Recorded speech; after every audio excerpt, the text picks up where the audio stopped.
Over 20 years ago, I coined the expression think big, and it's been a part of my life ever since. It's also come true. I became an even bigger success after I said it than I was before. And that's one reason I think it's an important way to think. It obviously works, and that's what I'm going to talk about today. What I said exactly in my first book, The Art of the Deal, is as follows. I like thinking big. I always have. To me, it's very simple. If you're going to be thinking anyway, you might as well think big. That book was a bestseller, and it's considered a business classic at this point. But I never thought those words would become bestsellers in their own right. It's an interesting point that I'm famous for two very short statements. Think big and you're fired. But let's stick to the first one for today. And I'd suggest strongly that you pay attention so that you won't have to hear the second one. Thinking big starts with the details and grows from there. Because I'm a builder, I'm very aware of the importance of having a good foundation. You can't take chances in construction. You can't be haphazard and say, well, maybe this will work, maybe it won't, so let's try it and find out. Because a lot of people will be at risk. I have to know if something will work or not. Every inch has to be accounted for. In other words, thinking big starts with being thorough. So number one, be thorough. Don't count on happenstance to get you anywhere because it won't. Number two, get a momentum going and keep your momentum going. You have to have big ideas, but you've got to have the energy to get them done, which can sometimes take a long time. If you don't have momentum, you will not have what it takes to get the job done. Patience alone isn't enough. I have a lawyer friend who used to refer to me as the reverse tornado who builds everything in his path. I always like that because it implies a lot of energy and a lot of momentum. And that's exactly what it takes to get anything done. So keep your momentum going. Number three, stay focused. You have to stay focused. The minute you lose focus, you will also be losing your momentum. They go together, and you will accomplish a lot more, even amazing things, if you make sure you keep these two things working together for you. I've seen very talented people literally go down the drain because they couldn't seem to keep their focus long enough to get anything done. In this day of multitasking, that can be a real challenge, but it's absolutely necessary. Ask yourself this question: what should I be thinking about right now? That simple question can restore your focus in no time at all. And your answer right now should be listening to Donald Trump. Number four, look at the solution, not the problem. This is very important if you ever want to learn to think big. And here's why. No matter what you do, you're bound to run into problems. It's just part of life, a part of business, a part of anything worth doing.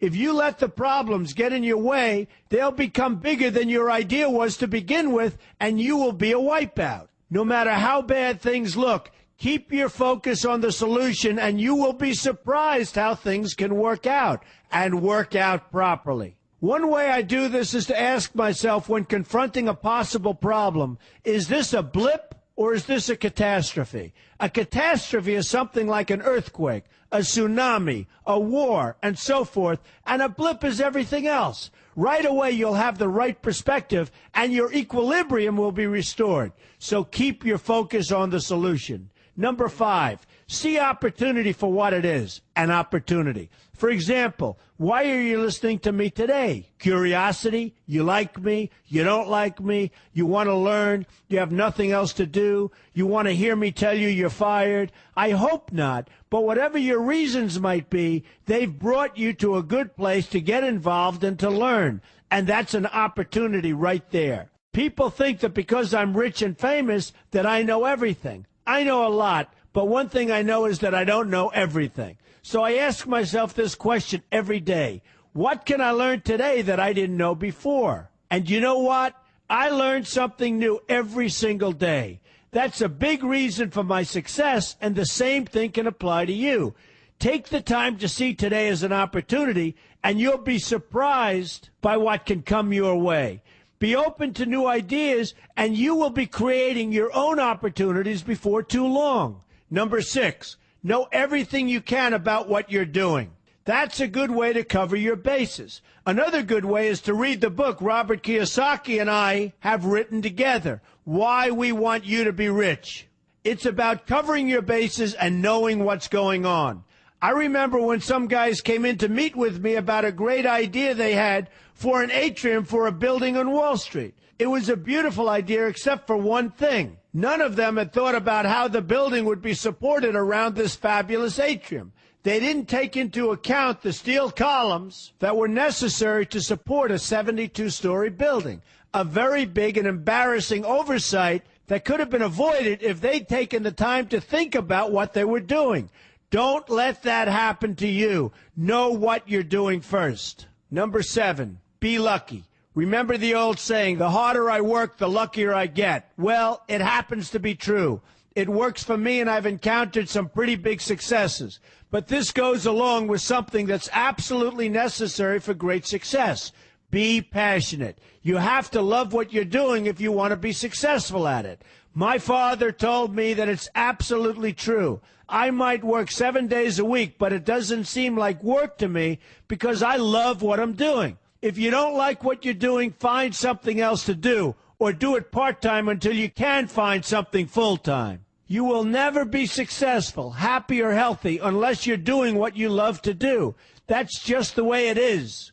So give it some thought. In fact, give it a lot of thought. For example, if you're feeling frustrated, there are 2 ways to look at the situation. Frustration can mean that maybe you're expecting too much, or it can be an indication that you know you should be or could be doing more. Use frustration as a motivator. Use it to get where you want to go instead of staying where you don't want to be. But above all, be passionate. That's the fast track to success, no matter what your interests are. Number 8, see yourself as victorious. That can zap negativity immediately and put a positive spin on problems. I've gotten to the point where I see problems as challenges that I'll enjoy meeting and dealing with. My point here is that no matter what you do, you will encounter problems. Why not see them as challenges instead and know that you are more capable of dealing with them? That's positive thinking with a realistic slant. When I go into negotiations, I keep an open mind to what may happen. But I can tell you that there's already a done deal attitude on my part. I've already thought the process through to the extent that I know everything will be better off if they agree with what I've come up with because I've taken both sides into account. I enter the situation with a victorious attitude, and I've had enough victories to know that this attitude works. Use it. Number 9, be smart. Know that you have something unique to offer because you do use the tools that are provided for you and remain open to new ideas. That's being smart. That's also where innovation comes from. Being smart means you know how to use what you've got. That doesn't mean there's nothing left to learn, but it means that you will have the ability to learn and move forward with success. And success is very important. Success is what you want. Just be successful. Believe me, you'll be happier. I know people who have had very few real advantages in life, and yet they've managed to become giant successes. They figured out how to use what they had, not to dwell on what they didn't have. I'm convinced that everyone has something useful to offer, and if you apply yourself diligently, you'll find that you have what it takes to succeed, and you're going to be a lot happier for it. Number 10, above all, never give up. Never, never, never give up. The only time you will be a failure is if you quit trying. Only losers quit. The biggest losers in the world are quitters. Winners keep on going. So whatever you do, never give up. My father always used to harp, never give up, son, never give up. Don't ever quit. I never want to see you give up or quit. Well, my father was a smart guy, and I listened to him.